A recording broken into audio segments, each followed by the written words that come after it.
Hello, everybody.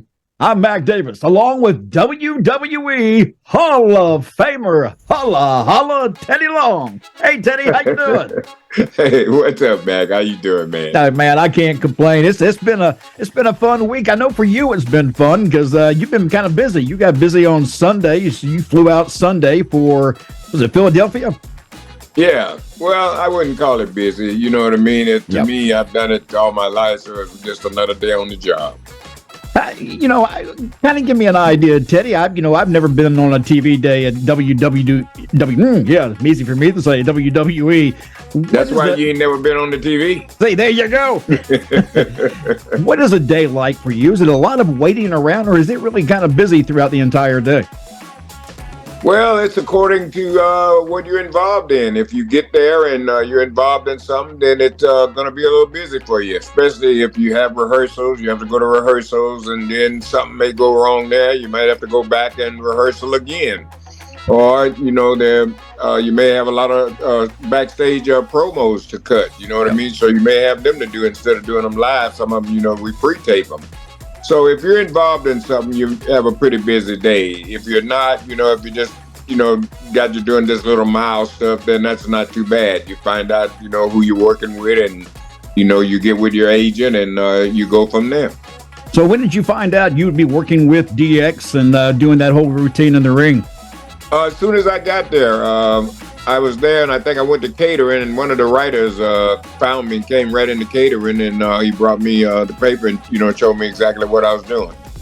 I love the piece in there. I thought it was good business, and I love to hear that Teddy Long pop. Man, it's funny because every time you show up on one of those shows, and I said this on another show just recently, it just seems the place comes alive. There's a whole bunch of energy that enters the room.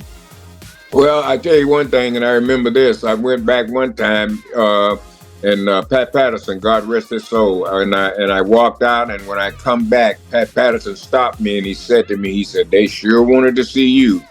And that's a true story. And like I said, I really like, by, maybe staying away, that keeps me from getting stale.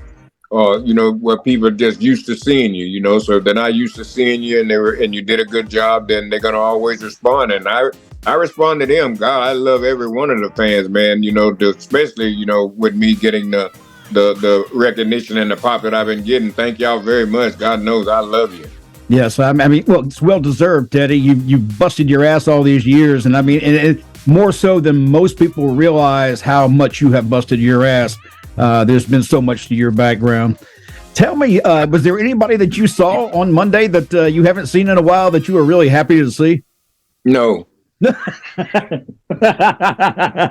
a single person. Not a single person. You didn't care to see JBL. You didn't care to see anybody, huh? Well, JBL, I talk to him frequently. I text him. He loves my dog Rufus, and so I always send him. Speak of Rufus. Yep. So I always send him pictures of Rufus and stuff. So, I talked to him a little bit. But like I said, a lot of the other guys, me and X-Pac, we talked a little bit. But everybody was kind of busy. And when I was up in the gorilla position, that's why I really had a chance to speak to a lot of guys. I talked with Road Dogg. I spoke with Hunter briefly. X-Pac. I also spoke with Hogan. He called me over and introduced me to his girl. And which, by the way, Teddy, I understand is an absolute knockout. Well, yeah, nice lady, and but I felt real good. Him calling me over and introducing me and telling her that we go back, way back. So that was great, and briefly I did speak with Flair. Me and him, we spoke and talked a little bit. So other than that, I had a fantastic night. Did you get the chance to get any of that? What's it called, Ric Flair drip or something like that? No, I didn't. No, I didn't get a chance to get none of that, man. No, there's so much of that going around now. I think he's got some. Kevin Nash has the jackknife, I think, is another strain out there. So, yeah, there's a bunch of strains. So we need to get the Teddy Long strain going. Well, I have no idea. I don't know who to talk to about that, but maybe one day they'll get in touch with me. But I had some of the Ric Flair drip. Somebody had some, and I had some of it. It's pretty good. Is it? I was wondering because a lot of times you get people's names put on something and it just turns out being So Well, he's associated with Mike Tyson, so Mike is is chronic, like most of us. okay. So if it's coming from Mike, it's going to be top of the line. Teddy, did you meet anybody backstage that any of the young guys that you were impressed with? In fact, I know that you had a run in with Sami Zayn, right? Yeah, I did. It's just something about Sami Zayn, man. I like him. I've watched him and he works so hard, and what he's doing, and he shows me, and I don't really even know this guy, but I just took a liking to him, man, because I saw how he gave 100% to whatever he was doing. And I could look at him and I could tell that whatever they ask him to do, he ain't going to worry about it or nothing. He would go out and do it because he understands what this is. He wants to make it. And Sami is just so real. Yes. He's what they used to say back in the day. They say that you were somebody's best kept secret. So that's what I think with Sami. He's just the best kept secret. But I think now that the office now and the people that need to look at him, I think they're noticing, that Sami Zayn is the guy. I believe in him, and I believe he's going to go places. And I had a chance to pull him off and talk to him. And I told him, I said, hey, man, I'm not blowing smoke up your ass. I said, I don't do this. You know what I mean? Yeah. But I just want you to know, man, I see it, and I think it's there. And I really believe Sami's going to be a big star. I know that you watched the opening of Raw 30 with the Bloodline and the Ring. You were backstage with several of the superstars, including Bill Apter was back there with you as well. What was watching the monitors? What were the guys saying? Were they being quiet and just watching the whole thing? Did they like what they saw? What was the critique? I'd be interested to know. Well, nobody really has no critique back there, unless something happens, maybe the guys will react, but basically everybody's sitting back watching the monitor. Did they know they were watching a good piece of business? Huh? Did they know that was a good piece of business going down? Oh yeah. The only thing that they thought, when the referee gives the signal that somebody was hurt, then we kind of catches everybody's attention then because we want to see what's really going on. But everybody's just watching the monitor, man, and no big reactions or nothing because we're there. We know what this is.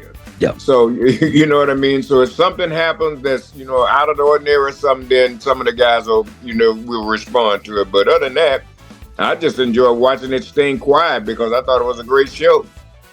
How about is there a different feel backstage? I mean, I'm not saying just because of the recent stuff, but, back at a time when you were there in the Attitude Era, I would imagine things were run and operated a little bit differently than they do today.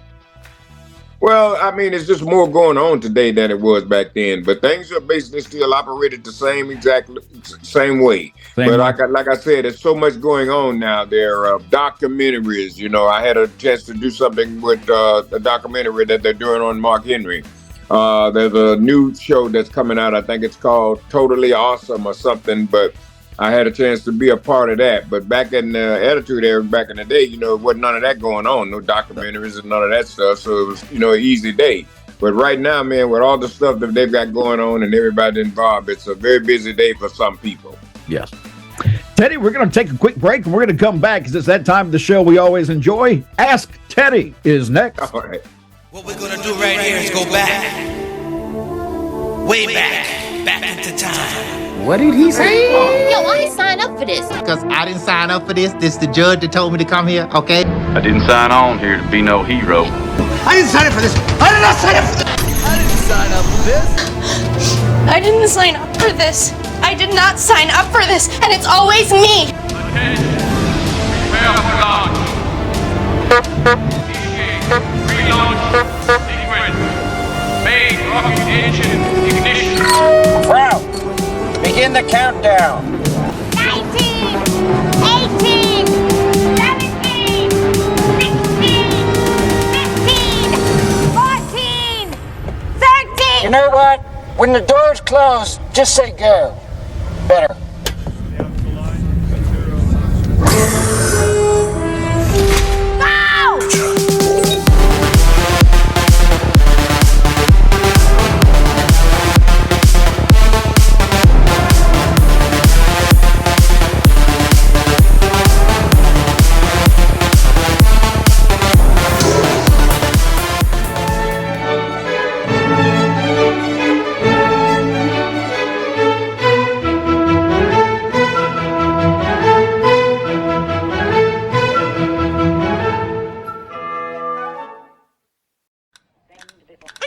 find it. It doesn't seem to be on any of these stations. Keep looking. Oh, you're going too slow. Let me take the wheel. It's too fast. How could you even tell what's on? I can tell. Too late. I'm in the 40s. Gotta go around the horn. It's faster. I look for the giant chicken. Now, Ed. Road Trip After Hours. Please welcome your hosts, Mac Davis and WWE Hall of Famer, Teddy Long. Holler! Hello, we're back with more Road Trip After Hours. I'm your host, Mac Davis, along with WWE Hall of Famer Teddy Long. Teddy, Holla, player. it's time for some more questions. It's time for Ask Teddy. Are you ready? I'm ready. Ready, Teddy?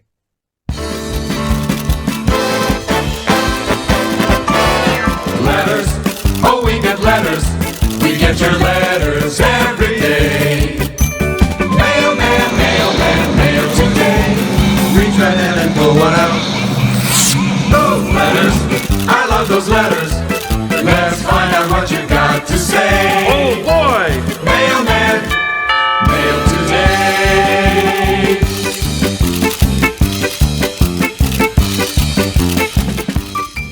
All right, Teddy, here's question number one. Casey in Tennessee asks, have you ever been nervous going out in front of all those people? Every time I walk out. Really? You get, it's funny because people ask me that. I've done, even on the independent shows and anything else that I've ever done, it's that initial walkout that I'm nervous about. But once I'm out there, then I'm settled and I feel good. Yeah, well, that's what we mean. I mean, I'm not really like nervous, you know what I mean? But if I got a lot that I got to remember there and I got all this stuff down there, that's all I'm thinking about. So, just to get down there and, once I get in the ring and it start to flow, then, I'm ready to go. Was there ever a time that you can recall that you were like really nervous about going out, that you didn't feel good about remembering your lines or something just didn't feel right? No, I never felt that. I remember one time I was out and I was doing this promo with Booker and Charmel, and just all of a sudden I forgot my lines. Yeah, brain fart. Yeah, I mean, live TV, I forgot my lines and all. But good, everybody knows that we're a team out there. And Charmel caught it, and she started talking, picked it up, and then it hit me, and they all come right back to me. And so nobody never knew that. So that was a real bad time there too. And one time I think I was out and I said something, and God, it was just all screwed up. And Vince, I said, I know I'm going to get chewed out here. And so I went back and I'm just waiting on Vince to give it to me. And he just started laughing at me when I got back, and he told me, he said, if it happened live, it was meant to be. He said, don't be so hard on yourself. So I was shocked. Hey, it's a lot better than an ass chewing, though, isn't it? Oh, yeah. All right, let's see. We have Frank Gamble from Twitterland who says, I'm trying to read this better than what he wrote. Does the fans' response or enthusiasm levels dictate what happens in the ring? Well, no, I don't think so. I think, the fans play a big part because, once you start hearing them, the response of something you're doing and they're biting it, they're biting on it, and they're responding, then that tells you got them. So now, if you got them, then you continue, start doing, then you really want to give them 100%. I mean, you really start putting it on them because, they belong to you now. You're in control. Yep. I was just about to say that as a performer, for the guys that get in the ring, no matter who it is, the more reactive that the crowd is and the more excited they are, the better. I promise you, the show's going to be 10 times better because the guys can feel that energy and it responds to them in the ring. Well, it was the same thing with me when I did the thing with me and Undertaker, and when they had me in the coffin. And when I was going down, I could hear the people, and I was just loving it because everybody thought Undertaker was in that coffin. Yep. And I could hear him, and I'm like, boy, we got him. I'm like, I said, I can't wait until they open it and they see it's me. Oh man, I was just loving it, man, because I was doing my, I was doing my job. I was involved. I just wanted to be a part of that, man. There's a certain power to that too that is hard to explain. When you can kind of hold the audience in the palm of your hand, there is a power to that is very addictive, actually, which is what a lot of these guys can't lose. As we get older, we still look for that fix of the audience and the thrill of that, the rush you get from that. Yeah, well, like I said, all you got to do is just do your job, know how to get over. I mean, when I did a lot of stuff with Vicky Guerrero, a lot of stuff that I did that got the segment over is my facial. Sometimes I didn't have to say nothing. I just used expression on my face, and that let you knew that I wasn't happy. And I also did the expression on my face to let you know that, hey, one day, Vicky, one day. So that's the look I gave her. Yeah, you enjoying yourself now, but it's gonna come to an end. So you know what I mean. You got to make people believe. Because what really happens on TV and storylines are really stuff that happens in real life. Yeah, it's true. So you gotta just put yourself in the position. Hey, if this was happening to me in real life, what would I do? How would I respond? Speaking of responding, our next letter, which I had to go back and watch something, and it'll make more sense in just a second here. Let me read the letter. Jacene from Kentucky writes, loved watching Teddy's reaction to hearing there is a pick one question. Laugh out loud. He rolled his eyes. So here is my pick for Teddy, my pick one for Teddy this week. So obviously last week when we did the pick one, what I just say about the facials. Yeah. Yes. You were talking about facials, like, there we go, right there. But yeah, she had caught it, and I went back and I did catch it. You did roll your eyes at that point. So she's actually sent you some in, but they're different than what you may expect. All right, here's what she sent. Your first set: Snoop or Luther Vandross? Snoop. I don't know who this girl is, but the more it goes down this list, it may make you a little bit more worried. Steak or seafood? Seafood. All right, this is the last one she's got for you, Teddy. Work or a sugar mama? Sugar mama. She writes, finally, love ya, playa. No, it doesn't say playa. Love ya, peanut head.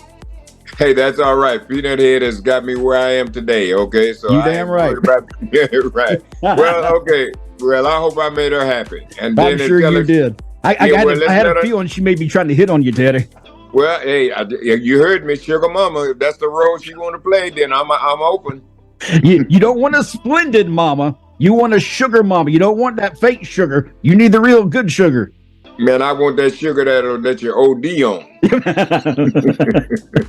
Let's see. Question number 4. Robbie writes, love the show. How about some old NWA, WCW stories? He writes down example, Doom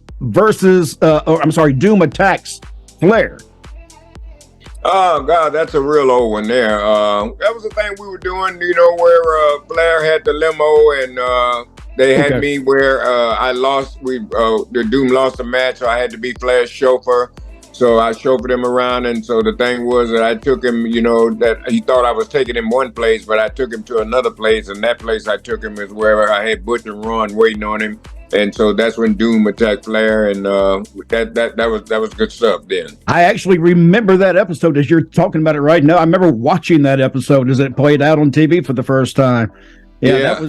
That was a great. In fact, it reminded me somewhat of the attack that the Four Horsemen did on Dusty. It was like a spinoff of the same type of thing there.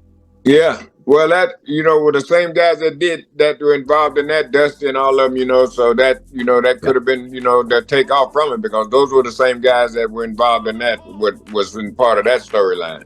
Were those some of the early days of the reality shooting outside of the wrestling ring? Because I don't remember a lot of things being shot outside of the studio until we started seeing little vignettes like that, with the cars and people chasing each other. Well, that was back in the early days, you know what I mean? They just, start trying stuff, I guess, and it started working. I mean, it really looked good, it made it more believable. Oh, it did. Yeah. All right, here we go. Tammy in Louisiana asks, what was your reaction when they told you guys Hulk Hogan was coming in to WCW? Did it boost the locker room morale? I don't know. I wasn't in no locker room when I heard it. When I heard it, it just was announced on TV. I mean, why would that boost the locker room morale? I guess what she's probably referring to, Yeah, Tammy. I'm thinking that maybe during that time, WCW was kind of floundering, and then Hogan came in and it started building itself back up again to where we got to the NWO and things went crazy. Because you were there during the period where things were really good. I mean, you were there with Rock and Roll Express, Midnight Express. How late into that run did you stay with WCW, Teddy? Till 96? About what now? Till 96? Yeah, till 1996, and I went to New York in 1998. Yep. So when you left, what was happening card-wise? Was the NWO a thing yet? No. This was the early. I don't think so, because when I left, I think I was just refereeing, I believe. Yeah, because I don't recall you doing a lot towards that end right there, to be honest with you. Not that I can remember. I remember you more from the earlier days, the good days. Yeah. Let's see. John Beasley wants to know, good question here, and I know why it's pulled now. Was Vince McMahon backstage at Raw 30? I didn't see him. I haven't heard a single word. I haven't seen a single post by anybody suggesting that he was either. But I mean, I can understand why people would want to know that. Overall, Teddy, I guess Raw 30 was a lot of fun, though, huh? Well, like I said, brought a lot of memories back. A lot of stuff they did there, kind of reminded me of the Attitude Era, especially with the gambling, with the APA, and one guy wins all the money, and there's the tax man right there, right away, to take it all away from him. Because that's reality. That happens every day. So, I mean, see, that's good stuff. That's the stuff because that's reality. You've experienced that somebody in your lifetime. So, all of it I thought was outstanding, man. I just had a chance to sit down and enjoy myself. Teddy, anything coming up we need to talk about? Anything you want to push? No, March the 4th, I think it is. March the 4th or 5th, Rockwood, Tennessee, at the Rockwood High School, big fundraiser. I'm going to be a big part of that. And, right now, I think that's about it, unless something happens. So this is still the first of the year, so people got to regroup and get their funds and stuff back together. So who knows? We'll be getting some calls, and I'll be letting everybody know what's really going on. Well, we also we know that we will be in St. Louis in May. Teddy and I will be there for the Hall of Fame in St. Louis. And then we have something else that's coming up, Teddy. And by the way, for those of you who are watching, because I got somebody who actually sent me a question asking about this.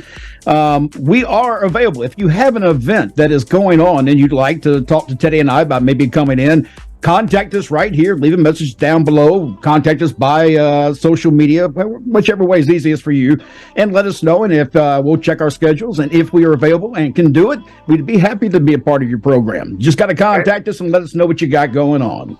And the thing that we'll do that too, if it's a wrestling event, if you want me to be a part of your wrestling show, we can also work that out. Yep. And also while we're there, we'll be filming our After Hours Road Trip podcast. And so we'll be talking to the people there, and then we'll bring all that stuff back and put it out on YouTube, put it out on our site. So you'll be a part of our podcast. Correct. It's a great way to get your brand out there, and even the guys who are working for your brand.